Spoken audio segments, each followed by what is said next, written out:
वो सर्दियों की सुबह थी जब रणविजय जोधपुर पहुंचा।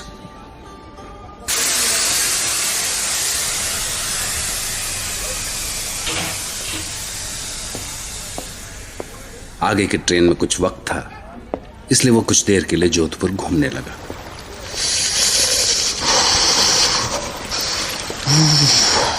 जोधपुर की सर्दी 10-12 डिग्री तो होगा। वाह, नदी के पानी से उठती भाप सर्दियों की बात ही कुछ और है। हाँ।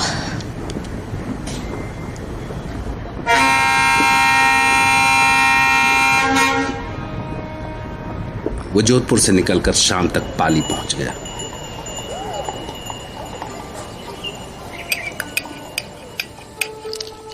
पाली में डिनर अच्छा था। राजस्थानी शिकारियों के खास पसंद, मिर्ची के साथ भुना हुआ बकरे का गोश्त।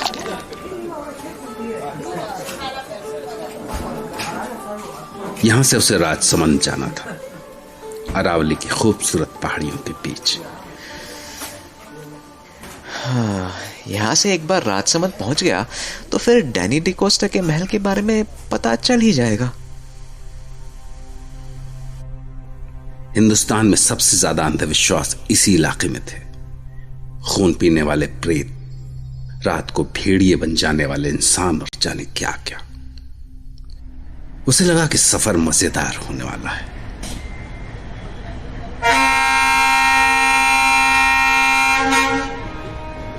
पहाड़ियों के बीच में से होकर जाने वाले घुमावदार रास्तों ने उसका दिल मोह लिया। जगह जगह दिखने वाले सुंदर किलों के नजारे, खूबसूरत वादियां, झीलों और झरनों से टकरा कर आने वाली ठंडी हवाओं ने उसे किसी और ही लोक में पहुंचा दिया। राजसमंद स्टेशन पहुंचते ही हर ओर रंग बिरंगी पगड़ियों में सजे आदमी और सतरंगी लहंगा चोली पहने सुंदर औरतें दिखी। उसके सामने राजस्थानी राजा महाराजाओं और उनकी सुंदर रानियों की तस्वीर खींच गई। स्टेशन से निकलकर वो अपने दूसरे पड़ाव पर पहुंचा, जहां उसे रात बितानी थी।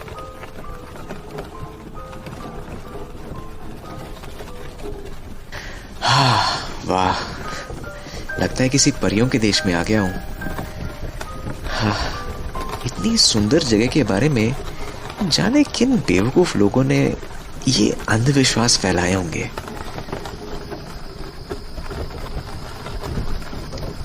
रानी की सराय, हाँ ये है। डैनी ने अपनी चिट्ठी में इसी होटल में ठहरने के लिए कहा था।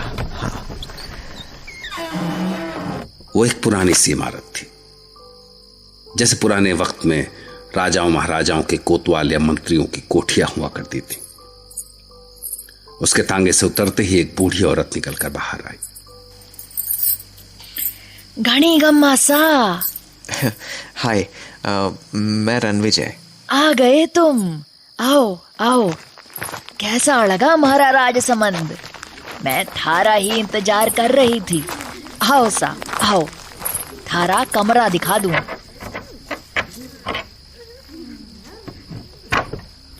अंदर नहाने का गर्म पानी, तौलिया, सब कुछ है। और भी कुछ चाहिए तो बोल देना सा। हाँ, अच्छा, थारे वास्ते ये चिट्ठी मिली थी मारे को। बुढ़िया ने रणविजय को एक लिफाफा थमाया। रणविजय ने कमरे में पहुंचते ही खुद को बिस्तर पर फेंक दिया और फिर वो चिट्ठी खोली। थकान से जान निकल गई। देखो क्लाइंट ने क्या लिखा है। 4 दिसंबर। राजसमंद में तुम्हारा स्वागत है दोस्त। मैं बेसब्री से तुम्हारा इंतजार कर रहा हूं। कल 3 बजे तुम्हारी रत्नागढ़ की यात्रा शुरू होगी। रानी की सराय से निकलकर काली घाटी पहुंचना। वहां मेरी शाही बग्घी तुम्हारा इंतजार कर रही होगी। मुझे यकीन है कि तुम्हें ये सफर बहुत अच्छा लगेगा।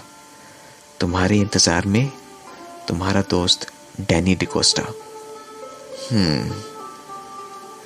रात रणविजय को बहुत अच्छी नींद आई।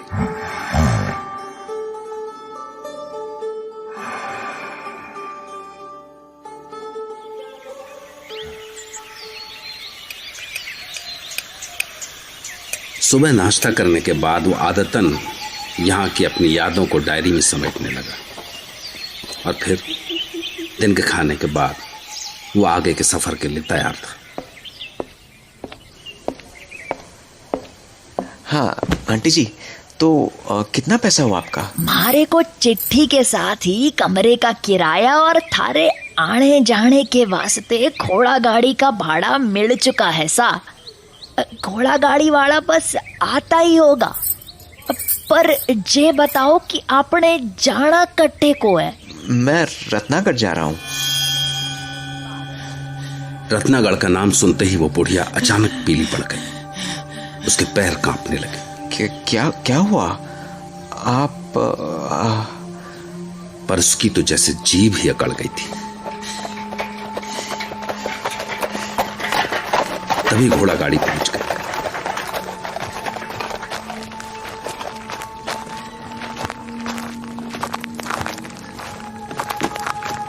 घोड़ा गाड़ी वाले ने रणविजय का बैग उठाकर गाड़ी में डाला ही था कि भीतर से वो बुढ़िया भागती हुई आई और हाथ जोड़कर रणविजय के सामने खड़ी हो गई।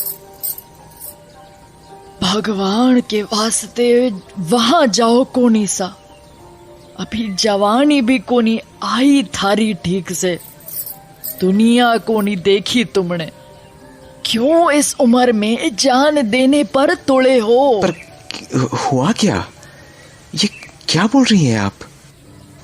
ऐसा क्या है रत्नागढ़ में? सवाल कोनी सा, सवाल कोनी। बस अगर अपनी माँ को जरा भी प्यार किया है तो यहाँ से लौट जाओ। उसकी गोद सूनी मत करो सा। और अगर जाना ही है सा तो किसी और दिन चले जाना। हाँ, किसी और दिन? पर क्यों? आज के दिन में ऐसा क्या है? दिन नहीं, रात सा, रात। माघ की पूर्णमासी है आज। आज की रात 12 बजे काली घाटी के प्रेत धरती पे उतरे हैं सा। धरती पे उतरे हैं सारे प्रेत। रणविजय ने उसकी बातें समझने की कोशिश की, पर घोड़ा गाड़ी वाला इंतजार कर रहा था। इसलिए वो पलटा और आकर घोड़ा गाड़ी में घुस गया। Hurrah, hurrah, hurrah. गाड़ी वाले ने चाबुक चलाई और घोड़ा गाड़ी दौड़ पड़ी। रणविजय ने पीछे पलट कर देखा तो बुढ़िया अभी भी हाथ उठाए उसे रुकने को कह रही थी। रुक जाओ सा, रुक जाओ। बड़ा मानुसों का घर है वो। उधर जाओ कोनी, जाओ कोनी उधर। और जब घोड़ा गाड़ी उसकी नजरों से ओझल होने लगी तो वो वहीं रास्ते में ठहर गई। रणविजय को बुढ़िया की बातें उलझन में तो डाल रही थी, पर उसे काम भी पूरा करना था। उसके बॉस और डैनी के बीच एक बहुत बड़ी लैंड डील होने वाली थी और जिसकी सारी जिम्मेदारी रणविजय पर ही थी, जिसके लिए उसे रत्नागढ़ पहुंचना था। तभी उसे अपने गले में लटकता हुआ ताबीज जैसा कुछ दिखा और उसे याद आया कि शायद बुढ़िया ने उसके सामने गिड़गिड़ाते वक्त वो ताबीज उसके गले में डाल दी। जाने वो उस वक्त उस बुढ़िया की वहमी बातों पर यकीन कर पा रहा था या नहीं, पर हाँ, वो अंदर से डरा हुआ जरूर था। चिट्ठी में लिखा था से क्या आपको काली घाटी छोड़नी है जी। आप वहां उतर के करोगे क्या? हाँ जी, वहां से हमारे क्लाइंट की तरफ से सवारी आएगी। बहुत खतरनाक जगह से काली घाटी। काली घाटी प्रेतों की घाटी है। हाँ, अच्छा। प्रेत का नाम सुनकर रणविजय कांप उठा।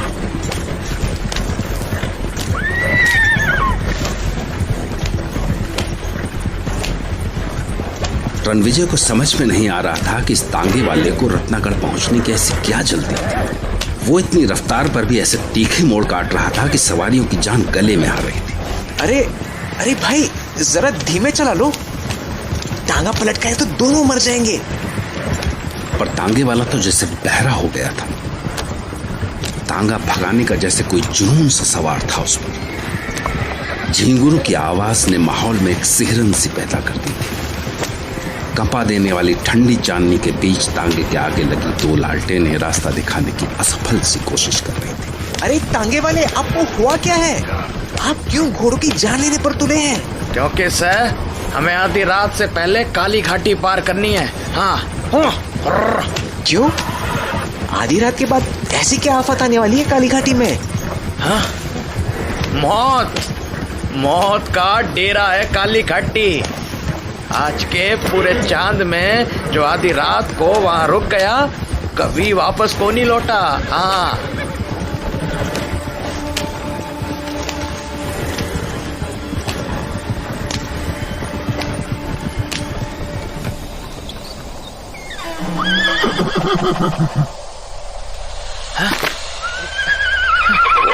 हाँ, चल चल चल मेरे बच्चे, चल चल चल चल चल चल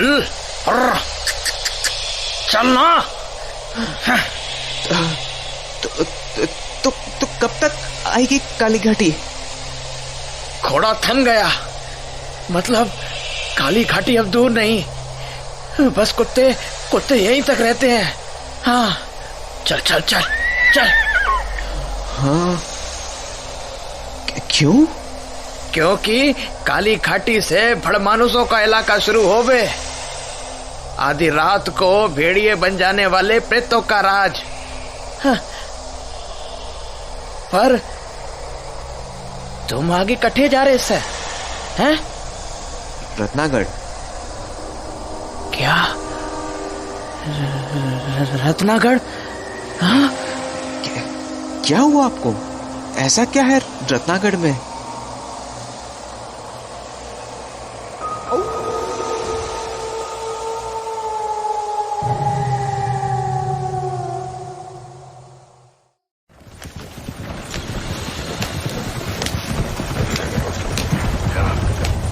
जैसे जैसे घोड़ा गाड़ी काली घाटी की ओर बढ़ रही थी, ठिठुरन भी बढ़ती जा रही थी।